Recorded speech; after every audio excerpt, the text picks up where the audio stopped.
ये जरूरी नहीं है कि व्यक्ति का जीवन हमेशा खुशियों से भरा रहे।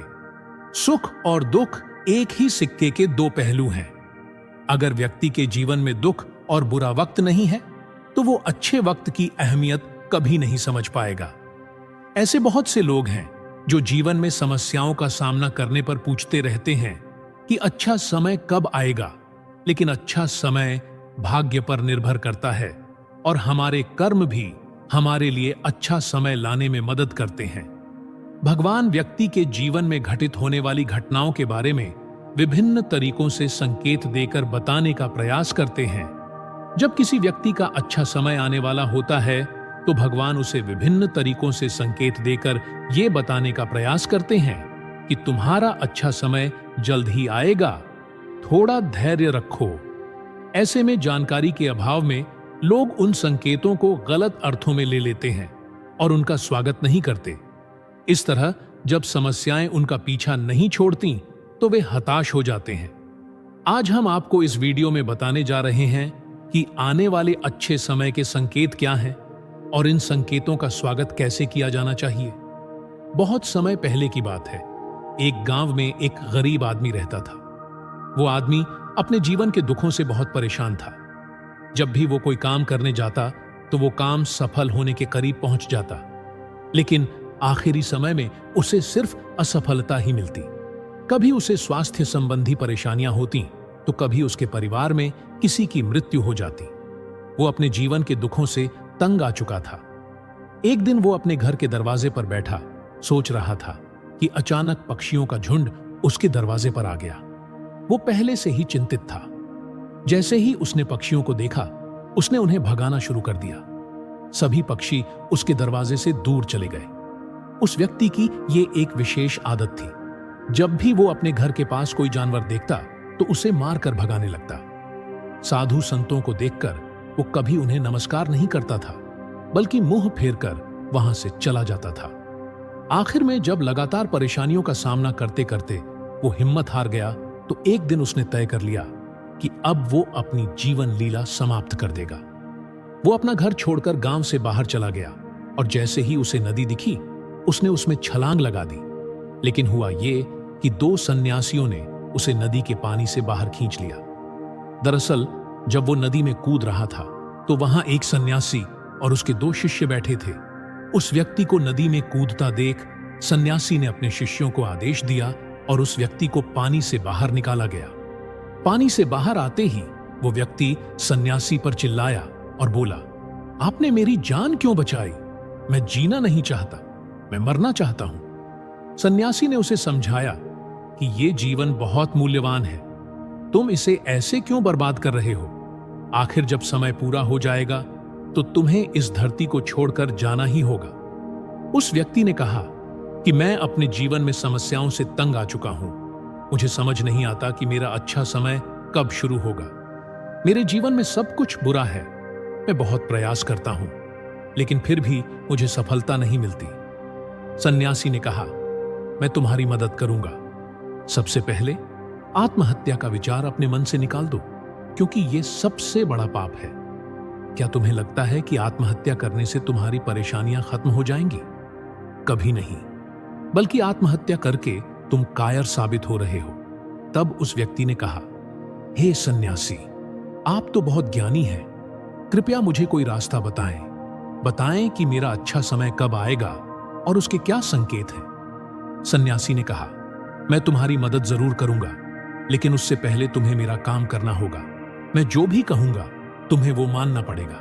उस व्यक्ति ने कहा, आप जो भी कहेंगे मुझे मंजूर है। कृपया मुझे बताएं कि मेरे जीवन में अच्छे दिन कब आएंगे और उसके क्या संकेत हैं। सन्यासी ने कहा, पहले मेरी बात तो सुनो। व्यक्ति ने कहा, ठीक है, बताइए।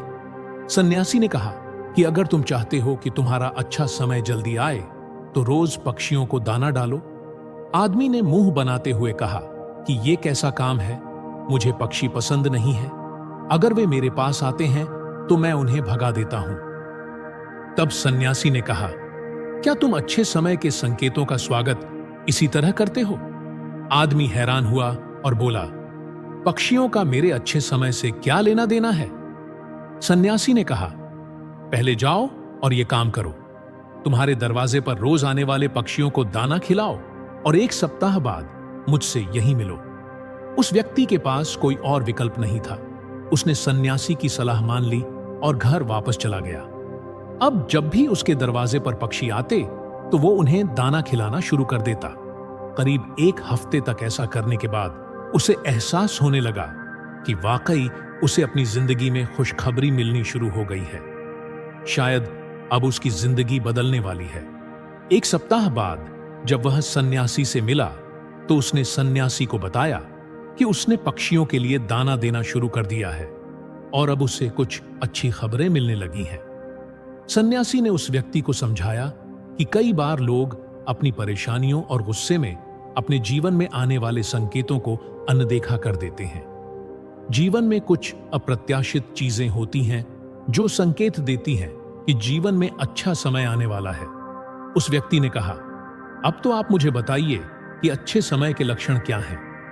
सन्यासी ने समझाना शुरू किया कि पहला संकेत तो यह है कि चिड़ियां, गौरैया आदि दरवाजे पर आ जाती हैं। 1 सप्ताह तक चिड़ियों को दाना खिलाने के बाद तुम्हें एहसास हो गया होगा कि वे हमारे जीवन में कितनी महत्वपूर्ण हैं। दरअसल पक्षी भगवान के प्रिय हैं। ये छोटे जीव बहुत मासूम होते हैं। जब भी जीवन में कुछ अच्छा होने वाला होता है, भगवान उन्हें संदेशवाहक के रूप में मनुष्य के द्वार पर भेजते हैं। अगर मनुष्य उनका अच्छे से स्वागत करता है और उन्हें भोजन पानी देता है तो अच्छा समय जल्दी आ जाता है। लेकिन अगर मनुष्य उनके साथ बुरा व्यवहार करता है, उन्हें भगा देता है, तो अच्छा समय भी चला जाता है। इसीलिए जब भी कोई पक्षी दरवाजे पर आए तो उसका हमेशा पूरे दिल से स्वागत करना चाहिए। गाय का द्वार पर आना। गाय एक ऐसा पशु है जो हमें दूध देती है। देवता इस दूध को अमृत मानते हैं। वेदों और शास्त्रों में गाय की पूजा करने का प्रावधान है। ऐसा कहा जाता है कि जब भी घर में रोटी बनाई जाए तो पहली रोटी गाय को समर्पित करनी चाहिए। जब भी घर के आसपास गाय दिखे तो इसे शुभ संकेत मानकर उसे रोटी खिलानी चाहिए। गाय भगवान को प्रिय है। जो लोग सच्चे मन से गाय की सेवा करते हैं, भगवान उनसे प्रसन्न होते हैं। गाय को कभी परेशान नहीं करना चाहिए, बल्कि उसे हमेशा भगवान का संदेश वाहक मानकर उसका स्वागत करना चाहिए। सपने में पूर्वज दिखना। अगर तुम्हें कभी सपने में पूर्वज दिखें तो इसे शुभ संकेत मानना चाहिए। हमारे पूर्वज भले ही हमसे दूर हों, लेकिन वे किसी न किसी तरह से हमसे जुड़े हुए हैं। उन्हें सपने में देखना आने वाले अच्छे समय का संकेत है। वे हमें आने वाले अच्छे समय का संदेश देने आते हैं। इसलिए जब भी तुम्हें सपने में अपने पूर्वज दिखाई दें तो उसे बुरा नहीं मानना चाहिए, बल्कि अच्छा समझना चाहिए और मन को प्रसन्न रखना चाहिए। तुम्हें हमेशा अपने पूर्वज को नमन करना चाहिए और उन्हें भगवान मानकर प्रतिदिन उन्हें प्रणाम करना चाहिए। पूजा करते समय आंखों से आंसू आना। आमतौर पर पूजा पाठ एक दैनिक क्रिया है और इसे हर दिन करना चाहिए, लेकिन कुछ लोग भक्ति में इतने लीन हो जाते हैं कि पूजा करते समय उनकी आंखों से आंसू आने लगते हैं। यह भगवान की ओर से सबसे अच्छा संकेत है कि अच्छा समय शुरू होने वाला है। अगर आपके साथ भी ऐसा कुछ हो रहा है तो आपको भगवान का शुक्रिया अदा करना चाहिए। भगवान खुद आपसे जुड़ना चाहते हैं, इसीलिए वो आपके दिल में इतनी भक्ति भर देते हैं कि जब आप पूजा करने जाते हैं तो आपकी भावनाएं उमड़ पड़ती हैं और आपकी आंखों में आंसू आ जाते हैं। इसे एक अच्छा संकेत मानना चाहिए और आपको भगवान पर ज्यादा ध्यान देना चाहिए। कठिन समय में संतों के दर्शन। कभी कभी जब जीवन में बहुत कठिन समय आता है और संतों के दर्शन हो जाते हैं तो इस समय को शुभ संकेत मानना चाहिए। संतों और महात्माओं की बड़ी महिमा होती है और उनका भगवान से गहरा संबंध होता है। वे भगवान के प्रतिनिधि के रूप में काम करते हैं। उनके दर्शन होने पर उन्हें प्रणाम करना चाहिए। उन्हें भोजन आदि देकर हमेशा प्रणाम करना चाहिए। जब भी वे दिखें, उन्हें प्रणाम करना चाहिए। उनके प्रति विनम्र रहने से अच्छा समय जल्दी आता है। कठिन समय हमेशा नहीं रहता और संतों और महात्माओं के दर्शन से कठिन समय से मुक्ति मिलती है। इसलिए जब भी संतों और महात्माओं के दर्शन हों तो भगवान को धन्यवाद देकर उनका स्वागत करना चाहिए। अचानक से रास्ता मिल जाना। कई बार जब व्यक्ति मुश्किल में होता है तो उसे कोई रास्ता नहीं मिल पाता। लेकिन जब वह पूजा पाठ आदि करता है या पुण्य कर्म करता है तो भगवान उसे रास्ता जरूर दिखाते हैं। अगर आप परेशानी में हैं और अचानक से आपके मन में यह विचार आता है कि ऐसा करने से शायद मेरी समस्या हल हो जाए, तो आपको तुरंत ऐसा करना चाहिए, क्योंकि अगर वो विचार आपके मन में आया है तो उसके पीछे दैवीय शक्तियां हैं जो आपकी मदद कर रही हैं ताकि आप जल्दी से समाधान तक पहुंच सकें। इसीलिए मुसीबत के समय सबसे पहले जो समाधान का विचार आपके मन में आए उसे तुरंत कर देना चाहिए। ऐसा करने से आपका अच्छा समय जल्दी ही शुरू हो जाता है। सन्यासी की बातें सुनकर उस व्यक्ति ने उनका धन्यवाद किया और कहा कि आपने मेरी जान बचाई है। अगर आप नहीं होते तो मैं आज जिंदा नहीं होता। मैं वचन देता हूं कि आज से जीवन में कोई भी परेशानी आएगी तो मैं उसका डटकर सामना करूंगा और इन शुभ संकेतों का स्वागत भी करूंगा। मैं कभी किसी जानवर को देखकर उस पर अत्याचार नहीं करूंगा। इस तरह सन्यासी ने उस व्यक्ति को जीवन का मार्ग दिखाया। तो मुझे उम्मीद है कि आपने इस वीडियो से बहुत कुछ सीखा होगा और आप आज से ही अपने